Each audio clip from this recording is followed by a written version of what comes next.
Buenas tardes. Bueno, yo en esta mesa voy a representar al sector tecnológico y de infraestructuras necesario para desplegar toda esta funcionalidad que requiere la sociedad moderna, que es intercambiar cosas sin necesidad de moverse. Antes la gente que interoperaba era el cliente de la administración que con cada papelito se iba de ventanilla en ventanilla a conseguir los servicios de forma completa que requería en cada momento. En los tiempos que corren, con el despliegue tecnológico que hay en el mundo, parece contradictorio que todavía estemos construyendo infraestructuras para que eso sea posible. Sobre todo porque por el perfil y por la edad que tenéis todos vosotros, que casi todos estáis en Facebook, en Twitter, en blogs y historias, decís, pues si nosotros interoperamos, ¿qué diferencia hay entre lo que hacemos cada día y esto que está haciendo la Administración? Yo creo que la diferencia es como ser una entidad bancaria y transaccionar con dinero o jugar al Monopoly. Vosotros estáis jugando al Monopoly porque entendedme en el sentido de que estáis comprando y vendiendo, pero sin valor o sin valor jurídico, económico o algún tipo de valor detrás de esas transacciones. Estáis moviendo información, os estáis comunicando, pero no hay responsabilidad, no hay evidencia detrás de lo que estáis haciendo. La Administración, en este sentido, que es la que tiene que garantizar que estas transacciones, además, perduren y que queden registradas en la historia y que se puedan consultar y consumir con los criterios de legalidad y demás, pues bueno, es por eso que va un poquito más tarde y está construyendo pues esas infraestructuras necesarias. Yo vengo de la administración local y llevo 27 años, por tanto, las he visto de todos los colores y os podré contar a lo largo de mi presentación cómo ha crecido la tecnología dentro de las administraciones y cómo comparar este momento con otros momentos históricos que ha habido en el sector público. Y he elegido el tema los pilares de la tierra como un hilo conductor en mi ponencia, sencillamente porque va a permitir que interpretéis cosas que pasaban en esta serie. Supongo que casi todos saben de qué va, porque 1 de cada 3 españoles que veía la tele estos días atrás estaba viendo la serie y ya es que le han leído el libro. Por tanto, estamos hablando de construir una infraestructura donde la religión, la práctica religiosa a la que hacía referencia Alfonso, se tiene que desarrollar con toda la seguridad y con toda la tranquilidad necesaria. Esa religión administrativa necesita un lugar, una catedral donde se pueda producir estas transacciones. Bien. Antes, estas obras duraban más que la esperanza de vida incluso de los propios constructores. Aquí veis una imagen donde a la vez que están haciendo un entierro, la catedral está a medio hacer. Es decir, para construir un edificio de estos, pues había más de una generación que está en el proceso. Ahora, afortunadamente, los avances tecnológicos nos permiten reaccionar de una manera más rápida. Y la prueba es que hace 3 o 4 años, cuando hablábamos de la necesidad de construir infraestructuras para la gestión de documentos electrónicos, era un requerimiento necesario, dado que estaban empezando a proliferar servicios electrónicos, pues casi no había soluciones. Y en 3 años, ahora veréis que vamos a hacer un paseo por un montón de experiencias que ya tienen como fundamento, pues esto, despliegue de infraestructuras necesarias para gestionar estos documentos electrónicos. A nivel europeo ya no vamos a repetir. Eso ha descrito claramente que estamos dentro de una organización jerárquica desde el punto de vista de administración, la administración local, la administración territorial, la administración del Estado, la administración europea, y en ese contexto la interoperabilidad lo que explica precisamente es eso, cómo se relacionan todas estas administraciones. Lo que ocurre es que hay varios modelos para desarrollar esta interoperabilidad. Uno sería todos contra todos. Y os podéis imaginar la red cómo estaría decargada y el flujo de información que habría con componente admitivo en el momento de intercambio de información y documentos entre administraciones. Hay otros modelos que utilizan plataformas de gestión de esta interoperabilidad a niveles territoriales. Es el caso de la Administración Autonómica en Cataluña. Han entendido que para poder desarrollar proyectos de interoperabilidad, prestación de servicios detrás de los cuales subyace la interoperabilidad, se necesita poner algún agente en medio que evite que sean todos contra todos. Y ellos han creado, nosotros, yo formo parte de esta comunidad, hemos creado una infraestructura común para todas las administraciones que se encarga de gestionar las transacciones que tienen componente de interoperabilidad. Este es un ejemplo en el cual, pues, para prestar ayudas a familias que requieren ciertas comprobaciones en el sistema, pues renta o de unidad familiar, pone en juego las piezas claves de toda esta infraestructura que hacen las comprobaciones de forma automatizada.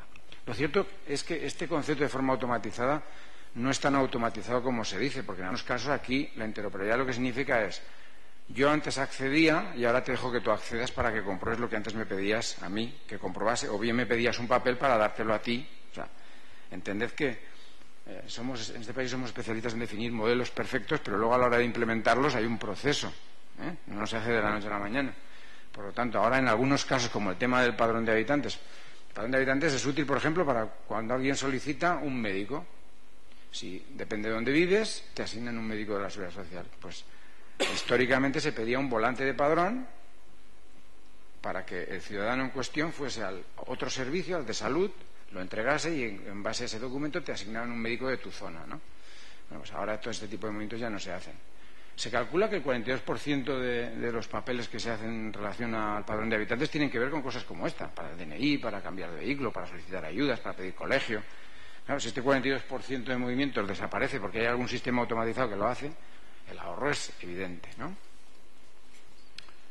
Bien, para que eso pueda ocurrir, las cosas, los documentos, la información fluya entre administraciones, hay un requisito previo: es que fluya dentro de la propia administración. O sea, no sé si conocéis o tenéis experiencias particulares de cómo funcionan las administraciones o cómo venían funcionando hasta hace poco, pero era típico que departamentos de la misma administración no compartían ni información ni datos. Esto no es extraño, o sea, era un problema común. O sea, un primer desafío ha sido y es, en muchas organizaciones, ordenar el back office, la cocina, la vida administrativa y la vida de proceso y la vida documental dentro de una organización, para que se puedan prestar estos servicios a otras administraciones, incluso al propio ciudadano cuando viene. O sea, yo recuerdo que en mi organización, cuando te iban a dar un mando para abrir una pilona de una calle peatonal, le pedíamos al ciudadano un justificante de que era propietario de una plaza de parking en esa calle.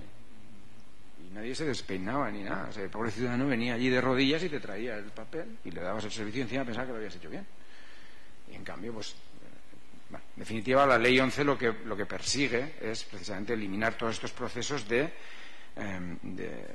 solicitud y de trasiego de documentación o de documentos que vienen a evidenciar cosas que la Administración ya sabe. En este esquema de ordenación del back office o de la parte interna de la organización, pues interviene un marco normativo importante. Y además os podéis preguntar: ¿y por qué tanta norma ahora? Yo creo que hay un despliegue normativo porque se necesita que todos estos procesos relacionados con la administración electrónica generen confianza. ¿Qué quiere decir generar confianza? Pues que bueno, que se pueda explicar qué pasa más allá de lo que uno ve o toca. Claro, cuando uno le da al botón y envía un documento a algún sitio, muy hábil tiene que ser para saber qué pasa detrás de ese momento y cómo aparece en el otro sitio. Ciertamente no podrá saberlo. Entonces, el marco normativo lo que pretende es dar unas pautas de construcción de todas estas infraestructuras que permitan hacer las cosas, explicar y describir cómo se hacen las cosas y auditar o comprobar que efectivamente cuando se ha hecho eso, se ha hecho de acuerdo a la normativa vigente. Como decía, el momento de la verdad para el embrión de la interoperabilidad es la intraoperabilidad, es lo que os decía. Es decir, cuando un ciudadano viene a tu administración local a ejercitar su derecho o a pedir algún tipo de información, bueno, teóricamente, si has cumplido con todos estos criterios de infraestructura óptima para dar estos servicios, el ciudadano en un solo punto puede ser atendido de forma integral, del principio a fin, en cualquier servicio. Si los sistemas funcionan, se podrá. Si no, pues le enviaremos a la ventanilla de al lado o le daremos un documento para que... Bien, pues esto es lo que se esconde detrás de este concepto de intraoperabilidad. El embrión de la interoperabilidad. Un intercambio automatizado dentro de una organización. Sobre las medidas que se deben garantizar en estos procesos de interoperabilidad, ya las ha mencionado Alfonso, no me voy a entretener, pero lo cierto es que lo dejo aquí para que lo podáis consumir, ¿no? Y sobre las medidas en concurrir con respecto a estos intercambios de información en clave seguridad, que es la otra norma que ha salido, que es el Sistema Nacional de Seguridad, por donde yo os decía, es decir, que además todo este tipo de transacciones garanticen que se hacen en las condiciones que toca, ¿no? Volviendo a la plataforma que se ha desarrollado en Cataluña como ejemplo de intercambio, como veis, hay 4 conceptos básicos que tienen con cómo se producen estas transacciones, los relacionados a quién puede acceder, al tema del consentimiento de estos intercambios de datos, porque es muy curioso. Estamos exigiéndole al sistema que fluya lo más rápidamente posible y de la forma más automatizada posible, pero para cada proceso en el cual hay intercambio, este intercambio tiene que ser consentido. Hay una ley de protección de datos que obliga a que estos procesos tengan el consentimiento. Y además, que todas las cosas que pasan las puedas explicar. Sabéis que la seguridad o la sensación de seguridad o el riesgo es una cuestión de proporcionalidad. No se puede asegurar todo. Es decir, en el mundo papel hay tantos riesgos como en el mundo electrónico. Lo que pasa es que estamos ya más acostumbrados a entender esos riesgos. Por ejemplo, si tenemos un departamento con expedientes, si cerramos la puerta, estamos casi seguros de que nadie va a entrar. El edificio se pega a fuego, esa seguridad no nos la transmite nadie. Por tanto, hay riesgo. ¿Para qué sirven todas las herramientas de trazabilidad y de control de acceso? Pues para explicar, en el caso de que ocurra algo, qué es lo que ha ocurrido y poder reconstruir la pérdida de la mejor manera posible, ¿no? Vamos a entrar en temas ya de una manera más detallada en esos pilares a los que se refería Alfonso. Es decir, esa infraestructura necesaria, ¿qué ingredientes tiene? ¿Qué características tiene? ¿Cómo se debe diseñar? Os he traído una muestra y una dirección web para que podáis consultar de las últimas jornadas que se han hecho la semana de toda la problemática, ¿no? Lo cierto es que estas jornadas son las primeras jornadas en las cuales los ponentes ya traen material con infraestructura descrita, ingredientes necesarios y definidos. Este es el sistema que se ha desarrollado en Cataluña, SIGEDA, que es un sistema de gestión documental para toda la administración autonómica. Y ahí tenéis pues ingredientes, herramientas, elementos necesarios, piezas clave de esa infraestructura, que va desde las políticas de gestión al archivo, a la gestión, a la clasificación, a la descripción de los documentos, a la gestión de los movimientos, las disposiciones, etcétera. O sea, un conjunto de herramientas que hasta hace poco, en el mundo analógico, en el mundo papel, estaban perfectamente conocidas, porque llevamos cientos de años manejando papeles, y que para el mundo electrónico pues se tienen que estar construyendo sobre la marcha, porque ya tenemos documentos electrónicos y en cambio no tenemos las herramientas. Por tanto, a toda pastilla todo el mundo construyendo estos ingredientes, estas herramientas, y las empresas fabricando soluciones que den cobertura a esto. El fenómeno que estamos viviendo en materia de herramientas de gestión documental es comparable al de la base de datos, la construcción de la base de datos a principios de los 90, cuando la gente almacenaba la información en ficheros. Y surgía una necesidad de intercambiar esa información y hacer unos análisis de esa información para tomar decisiones.